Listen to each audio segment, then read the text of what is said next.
नमस्कार दोस्तों, मैं राजकुमार मौर्य। उत्तर प्रदेश में 2027 के विधानसभा चुनाव के लिए सभी राजनीतिक पार्टियों ने अपनी अपनी तैयारी तेज कर दी है। मेरा मानना है समाजवादी पार्टी के बीच ही मुकाबला होगा। जब भाजपा और समाजवादी पार्टी के बीच मुकाबला होगा तो मेरा जो मानना है, एक चीज मैं पहले बता दूं आपको। कुछ लोग कहते हैं कि भाई योगी जी सबसे बड़े नेता हैं उत्तर प्रदेश के, बीजेपी के सबसे बड़े नेता हैं, मोदी से बड़े नेता हैं। भले प्रधानमंत्री योगी जी नहीं बने हैं, मोदी जी हैं। अमित शाह से बड़े राजनीतिकार हैं। लेकिन एक प्रश्न मैंने देखा, एक प्रश्न हमारे दिमाग में आया कि जब से योगी जी उत्तर प्रदेश के सीएम बने हैं, मुख्यमंत्री बने हैं, बीजेपी को फायदा हुआ है कि घाटा हुआ है? फायदा और घाटा कैसे पता लगता है? सीट के माध्यम से ही पता लगता है। अगर योगी जी के कार्यकाल में बीजेपी की सीटें बढ़ी हो तो फायदा, घटी हो तो घाटा। दोस्तों, आपको मैं बताना चाहूंगा, जब 2014 का चुनाव हुआ था तो यूपी में बीजेपी को 73 सीट मिली थी, एनडीए को। उसके बाद दोस्तों 2019 का लोकसभा चुनाव हुआ। उसके बाद दोस्तों फिर जब चुनाव हुआ तो 2014 के बाद चुनाव हुआ उत्तर प्रदेश में।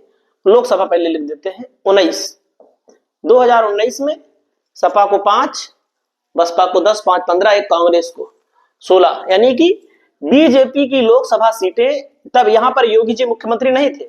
जब मुख्यमंत्री बने योगी जी तो बीजेपी की सीटें घटकर उत्तर प्रदेश में 64 हो गई। ठीक है। उसके बाद दोस्तों योगी जी के ही कार्यकाल में 2024 में चुनाव हुआ उत्तर प्रदेश, पूरे देश में हुआ लेकिन उत्तर प्रदेश का हम बता रहे हैं। सीटें जो हो रह गई 64। जो एनडीए 73 जीता था, योगी नहीं थे तब उत्तर प्रदेश में। योगी के आने बाद लोकसभा में 64 हुआ, उसके बाद 36 हो गया। अगर हम गलत कहें तो आप लोग बताइएगा। उसके बाद दोस्तों जब से योगी जी सीएम बने उत्तर प्रदेश की विधानसभा में बीजेपी को 312 अकेले मिली थी, एनडीए नहीं, 312 अकेले। जब योगी जी नहीं थे तो चेहरा, जब योगी जी चेहरा बने तो उत्तर प्रदेश में बीजेपी की सीटें 2022 के चुनाव में 255 हो गई। तो यहां पर आप लोग कमेंट करिएगा, क्वेश्चन मार्क है कि क्या बीजेपी की सीटें 312 की तुलना में 255 जैसे कम हुआ? 73 से 64 आया, फिर 64 से 36 आया। क्या योगी जी अब की बार क्या 150 के करीब में सिमट जाएंगे? क्योंकि योगी जी जब से सीएम बने हैं बीजेपी की सरकार में, तब से बीजेपी की सीटें कम हो रही हैं, बढ़ नहीं रही हैं। इसका मतलब साफ है कि उत्तर प्रदेश में योगी की लोकप्रियता नहीं। मुख्यमंत्री भले योगी हैं, लेकिन ये जो सीटें मिली हैं मोदी और शाह के माध्यम से मिली हैं, योगी जी के माध्यम से सीटें कम हो रही हैं। और अब की बार योगी जी से जनता नाराज है और कम हो जाएंगी। समाजवादी पार्टी में एक बड़े नेता की एंट्री हुई है। बड़े नेता का नाम है फूल बाबू अनीश अहमद। 3 बार के विधायक रह चुके हैं। 1996 में विधायक थे, 1996 के बाद 2002 में विधायक बने, 2002 के बाद 2007 में विधायक बने। 3 बार विधायक बने, एक ही पार्टी से और एक ही विधानसभा से। बड़ी बात है अपने आप में। और 2007 वाली सरकार में, मायावती की सरकार में मिनिस्टर भी बने थे फूल बाबू अनीश अहमद खान। और 2 बार के नगर पालिका के अध्यक्ष भी रह चुके हैं फूल बाबू अनीश अहमद खान। तो दोस्तों इनकी एंट्री जो हुई है समाजवादी पार्टी में हुई है। समाजवादी पार्टी इन्होंने ज्वाइन कर ली है। जब इन्होंने समाजवादी पार्टी ज्वाइन की है तो खबर है कि समाजवादी पार्टी इनको विधानसभा का चुनाव लड़ाने जा रही है। विधानसभा का चुनाव जो समाजवादी पार्टी लड़ाएगी, क्योंकि बड़े नेता जब शामिल होते हैं तो चुनाव लड़ाने उड़ाने को लेकर कुछ बातें तो होती ही है। सम्मान क्या मिलेगा? दोस्तों यहां पर देख सकते हैं बीसलपुर विधानसभा क्षेत्र है। यहाँ का जातिगत समीकरण भी हम आपको बताएंगे, यहाँ की राजनीतिक परिस्थिति भी हम आपको बताएंगे। तो विवेक वर्मा यहां से बीजेपी से जुटे हैं पिछली बार 50,409 वोटों से। और यहाँ पर दिव्या गंगवार, गंगवार मतलब दोनों कुर्मी प्रत्याशी उतारे गए। और यहाँ पर यह साबित हुआ कि कुर्मियों ने जो वोट दिया, या कुर्मियों के अलावा भी और वोट होता है, कुर्मी अकेले थोड़ी वोट होता है, ज्यादातर लोगों ने बीजेपी को वोट दे दिया, विवेक वर्मा को वोट दे दिया। अब दिव्या गंगवार जो है दोस्तों चुनाव हार गए।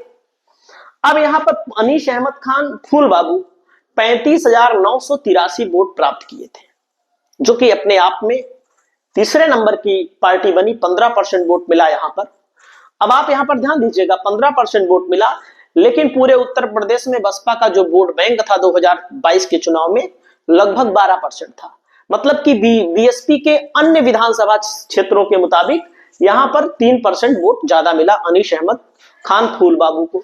यहां का जातिगत आंकड़ा क्या कहता है दोस्तों, यहां पर कुर्मी आबादी 40 से 45 हजार है। यह तय है कि कुर्मी को भाजपा टिकट देगी, यह तय है, इसमें कोई दो राय नहीं है। सपा अगर कुर्मी को टिकट देगी तो समाजवादी पार्टी न घर की रहेगी, न घाट की रहेगी, न कुर्मी वोट मिलेगा, न अन्य को वोट मिलेगा इसमें। इसलिए वोट नहीं मिलेगा क्योंकि सामने वाली जो बिरादरी होती है उसकी क्रॉस बिरादरी को जब टिकट देंगे तभी कुछ होगा, और एक अच्छे नेता को देंगे तभी कुछ होगा। दोस्तों यहां पर कुर्मी के बाद किसान आबादी 25 से 20 हजार है, लोध 15 से 17 हजार है, ठाकुर 10 से 12 हजार, कश्यप 20 से 28 हजार, मौर्य 10 से 12 हजार, यादव 3500 से 4000, बढ़ई 3000 से 3500, लोहार 1500 से 1600, कुम्हार 2500 से 2800, पाल 2500 से 2800, नाई 2200 से 2500, गुर्जर 1500 से 2000, गुर्जर के बाद सिख 4000 से 4500, जाटो 16000 से 18000, कोरी 8000 से 10000। फूल बाबू अनीस अहमद को टिकट देने से जाटों में जो इनकी पकड़ है, भाई बसपा में रहे, कोरी में जो इनकी पकड़ है, धोबी में जो पकड़ है, धानुक में है, पासी में है, वाल्मीकि में है, इनका एक बड़ा हिस्सा मिल सकता है। मिलेगा कि नहीं मिलेगा तो आने वाला वक्त बताएगा। ब्राह्मण 15,000, बहेलिया 2,000, स्वर्णकार 900, वैश्य यहाँ पर 4,000 से 5,000। और यहाँ पर सबसे बड़ी बात है मुसलमानों की आबादी। मुसलमानों की आबादी जो यहाँ पर लिखी गई है 60,000 से 65,000। यह अधिकतम वोट समाजवादी पार्टी को अनीश अहमद फूल बाबू के नाम से पक्का मिल जाएगा। और पक्का के अलावा मैं आपको बताना चाहता हूं, मान लीजिए समाजवादी पार्टी हिंदू कैंडिडेट दे दे, क्योंकि कोई 100% पक्का नहीं है, अन्य चीजों पर मैनेजमेंट हो जाता है। हिंदू कैंडिडेट दे दे, अगर अनीश अहमद फूल बाबू बीएसपी में रहते तो बीएसपी से पक्का चुनाव लड़ते। जब बीएसपी से लड़ते तो कम से कम इसमें से भले सपा के कोर वोटर माने जाते हैं, इनके व्यक्तिगत व्यवहार से लगभग आधा लोग, 25% लोग, 30% लोग समाजवादी पार्टी को वोट ना दे करके अनीश अहमद फूल बाबू को उनके व्यक्तिगत व्यवहार से देते, अपने लीडरशिप पर देते।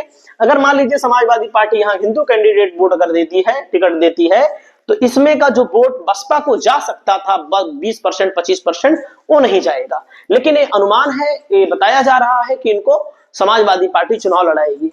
पीलीभीत लोकसभा से चुनाव लड़े दोस्तों, 89,000 वोट मिला था इनको, 89,697। जितिन प्रसाद बीजेपी से चुनाव जीते। पीलीभीत से वरुण गांधी का टिकट बीजेपी ने काट दिया था। भगवत शरण गंगवार 2 नंबर पर रहे। तो दोस्तों मायावती के नेता रहे, मायावती की पार्टी के नेता रहे हैं अनीश अहमद फूल बाबू, और इन्होंने जब छोड़ी है तो मायावती के लिए बड़ा नुकसान है, भाजपा के लिए भी बड़ा नुकसान है। क्योंकि अगर अनीश अहमद खान फूल बाबू बसपा में रहते तो बसपा से चुनाव लड़ते, बसपा से चुनाव लड़ते तो फायदा होता भाजपा को, भाजपा को घाटा हो गया है। आपकी क्या राय है, आप लोग अपनी राय बताएं। नमस्कार।